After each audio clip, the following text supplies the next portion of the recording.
English and Manfro, Botiano English and Manfro. It gets closer to Amasaman, then you have to cross to wager that road, etc. I mean, it doesn't make it easy. And this is an urban area before you even go to the peripheries.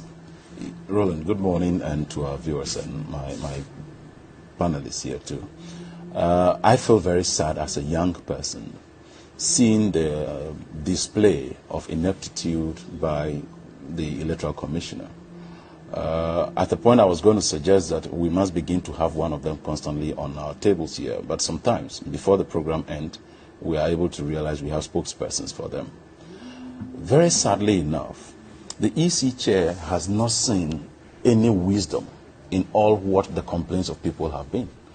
Yes, I've been to the likes of Yoyo, Bumpurugu, where you would have absolutely or virtually no network. And if you have to even look at the distance, some of them have to travel on very immotorable roads to reach the district capitals before coming to just acquire this voter ID. It is just very obvious this is a deliberate attempt by a square peg in a round hole to disenfranchise people. You see, I was born in Abo, and even to travel from Abo through Afifed all the way to Keta or using the Dabala Road takes you close to 40 kilometers. And imagine that somebody who is a peasant farmer, whose son or daughter just turned 18, 19, and is not employed, has to acquire a voter ID. And you have to go through all this process. The fellow is likely to say that then I will not go for this. And in effect, you, the Electoral Commissioner, you are disenfranchising people. I have never seen anywhere, mark my words, I have never seen anywhere any officer holding public office as shallow as my palm than the current Electoral Commissioner. This is a woman who obviously, I have not seen her in a very long time. The only thing that have changed from her is her color.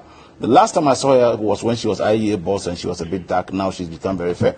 But apart from that, nothing else.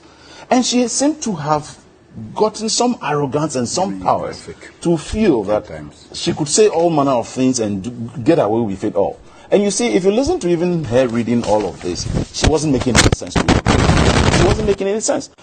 When asked the question, for instance, about what she said when she was IEA boss, childishly and very infantile enough, she was trying to justify that was not an election year. Let her be reminded that the current dispensation is far more than even an election year, because after the 2020 elections, you have not done any mop-up. So 2021 is outstanding, 2022 is outstanding, and now you are conducting this exercise in 2023.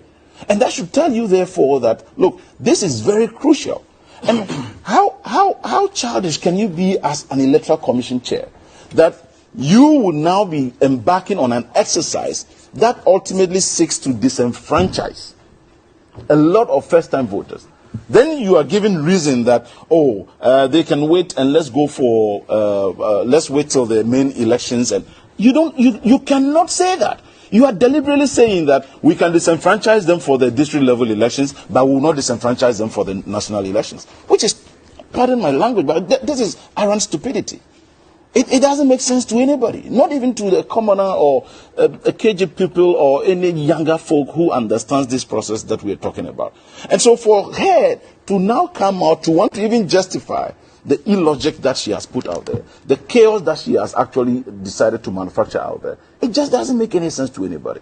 But you see, maybe we need to realize that indeed we have a square peg in a round hole. Who doesn't have not only an appreciation, who has no knowledge what she's about. And it appears her scripts are even written for her. That is my opinion from what I saw. You sound extremely worried. Yeah, very worried. Because the situation is worrying. You see, because as a young person, I do not understand why somebody who is living at Avalavi in the Volta region, who wants to go to Ketunov, who wants to go to Georgia to register, would have to also go for another 34.4 kilometers to just go and get the ID. And mind you, she is so childish enough not to realize that when you see a crowd like that at the registration centers, it should tell you that, give or take, when you see 600 people at a polling station, maybe 400 or 300 are the ones coming to register, because they all have to now come with guarantors. And who does this make sense Because they don't to? have access to a They don't Ghana have card to access. come in. And you see, you claim you want to take foreigners out of the rule, etc. But now, people may be compelled to even guarantee for others they do not know. Because if I want to move all the way 30 kilometers, 57 kilometers to somewhere I do not know anybody, yet I want to acquire the card, how am I going to get somebody at the district office to guarantee for me? And if this is not stupidity personified, what else can you call it? Because we have treated matters of this nature with velvet gloves, which has resulted in us reaching this level. This is a woman who has decided not to listen to anybody. Her deputy's posturing has always, in some way, resonated with commentary by even the governing party. Where you have the national youth organizer of the party, of the NPP, saying that people who do not want to embark on the exercise can decide to go home and sit. How can you, a leader of the youth, communicate to even your own people in this manner? So you do not care about their vote, you do not care about them voting for you, and then you have Bosman also saying the same thing. It is a sad situation we find ourselves in, my brother. Bernard, at the end of the day, let me just say